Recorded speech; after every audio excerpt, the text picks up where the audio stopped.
La principale raison pour laquelle les gens parient sur le sport ou n'importe quoi d'autre est de gagner de l'argent rapidement et d'obtenir quelque chose pour rien. Cependant, Dieu a donné son approbation à un autre moyen de gagner de l'argent. Et ce moyen est le travail. Les paris tuent souvent l'éthique du travail parce qu'ils offrent la possibilité de quelque chose pour rien. Bien sûr, si une personne démarre une entreprise, elle nécessitera le risque de capital.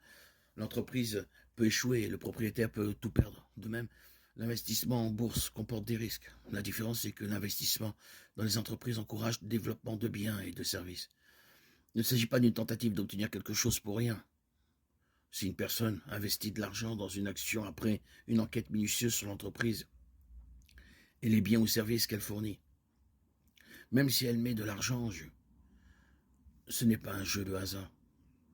Si une autre personne joue le marché en jetant simplement de l'argent dans des actions en se basant sur des conseils ou des intuitions, alors c'est en effet une autre forme de jeu de hasard. Le propriétaire d'une franchise sportive professionnelle risque généralement une somme d'argent énorme pour acheter l'équipe, puis payer les joueurs et les entraîneurs, et financer toutes les autres dépenses dans l'espoir de faire un profit et de construire une franchise qui prend de la valeur. Encore une fois, cela comporte des risques, mais c'est un risque dans le cadre que Dieu a établi comme un moyen approuvé d'accroître la richesse. Bien sûr, la question de la gestion s'applique à toutes les habitudes de dépenses. Les chrétiens ne possèdent rien, mais ils ont reçu des ressources à gérer.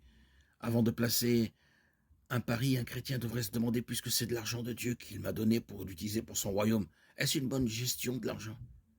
Et si je perds,